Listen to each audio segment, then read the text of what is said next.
नमस्कार साथियों, आपका अपना चैनल नॉलेज विद सीएम में आपका एक बार फिर स्वागत है। साथियों, आज की वीडियो में हम बात करने जा रहे हैं कि स्कूल स्कॉलरशिप पोर्टल 2024-25 में यदि आपने फॉर्मेट बी यानी कि सारांश प्रतिवेदन फिलअप कर लिए हैं और यदि उसमें आप कुछ चेंज करना चाहते हैं, उसको अपडेट करना चाहते हैं या उस पे कुछ सुधार कार्य करना चाहते हैं, तो किस प्रकार से कर सकते हैं। तो चलिए वीडियो शुरू करते हैं। सबसे पहले क्या करना होगा, आपको स्कूल स्कॉलरशिप की ऑफिशियल वेब पोर्टल में जा करके आपको अपने विद्यालय के आईडी और पासवर्ड के थ्रू आपको लॉगिन कर लेनी है। लॉगिन करने के बाद आपके सामने ये वाला पेज दिखाई पड़ जाता है, जहां से आपको ये मेनू बार में चले जाना है।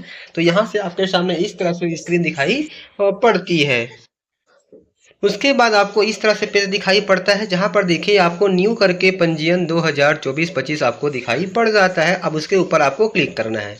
क्लिक करने के बाद आपको देखिए चौथा ऑप्शन दिया गया है, कक्षावार सारांश प्रतिवेदन फॉर्मेट बी प्रविष्टि तथा छात्रवृत्ति प्रभारी की जानकारी अपडेट करें। तो आपको इसके ऊपर ही क्लिक कर देना है। जैसे ही हम उसके ऊपर क्लिक करते हैं, उसके बाद जैसे ही देखिए यहाँ पे हमारे सामने स्क्रीन पे दिखाई पड़ता है कि विद्यालय के सभी कक्षाओं का सारांश प्रतिवेदन भरा जा चुका है, कृपया सारांश प्रतिवेदन सबमिट करें। तो साथियों, हमने पहले से ही सभी क्लास की जानकारी हमने कक्षावार जातिवार फिलअप कर दिया है। अब उसमें हम कुछ संशोधन करना चाह रहे हैं। तो चलिए अब आपको आगे बताते हैं कि किस प्रकार से आप उसमें संशोधन, करेक्शन या फिर अपडेट कर पाएंगे। उसके लिए क्या करना होगा, आपको इस तरह से स्क्रॉल करके नीचे आ जानी है और नीचे आने के बाद यहाँ से आपको देखिए छात्रवृत्ति हेतु पात्र विद्यार्थियों के कक्षावार सारांश प्रतिवेदन फॉर्मेट बी भरे। यहाँ से आपको कक्षा का चयन करना है। यहाँ पर देखिए आपको ग्रीन कलर में दिखाई पड़ रहा है कि सभी कक्षाओं की सारांश प्रतिवेदन फॉर्मेट बी भरा जा चुका है। तो अब जिस क्लास में आप करेक्शन करना चाहते हैं, यहाँ से आपको ड्रॉप डाउन से उस क्लास को चयन कर लेना है। इस तरह से क्लास चयन करने के बाद जैसे ही हम स्क्रॉल करके आते हैं, तो इस प्रकार से हमारे सामने जानकारी जो है भरी भुराई हमको दिखाई पड़ जाती है। अब साथियों, जिस वर्ग या फिर जिस क्लास के या फिर जिस जाति वर्ग के आपको करेक्शन करना है, वहां को आपको क्या करनी है, इस तरह से एडिट कर देनी है।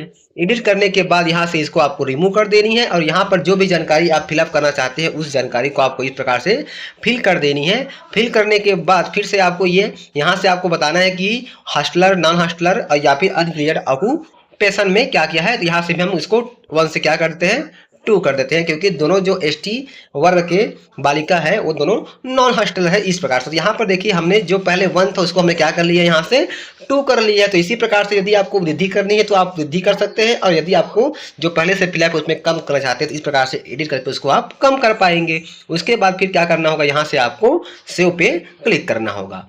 जैसे ही हम सेव पे क्लिक करते हैं, देखिए यहाँ पे कहा जाता है कि शाला के क्लास 3 का सारांश प्रतिवेदन सुरक्षित कर लिया गया। फिर आपको ओके कर देनी है। ओके करने के बाद फिर से आपको नीचे स्क्रॉल करके आ जानी है और यहाँ से फिर आपको एक बार सबमिट बटन पे क्लिक कर देना है। जैसे ही हम सबमिट पे क्लिक करते हैं, तो यहाँ पे कहता है कि शाला का सारांश प्रतिवेदन सफलतापूर्वक सुरक्षित कर लिया गया है। फिर आपको ओके पे क्लिक करना है। तो इस तरह से साथियों, वीडियो में बताए गए प्रोसेस के अनुसार से आप आसानी से किसी भी क्लास या जाति वर्ग कर सारांश प्रतिवेदन यानी कि फॉर्मेट बी में आप करेक्शन या फिर संशोधन कर पाएंगे। तो उम्मीद करता हूं साथियों, आज का जो वीडियो है आपके लिए बहुत ही लाभदायक लगा होगा। तो फिर मिलते हैं साथियों इस प्रकार की नई जानकारी नई वीडियो के साथ। तब तक के लिए साथियों, जय जोहार, जय छत्तीसगढ़, जय हिंद।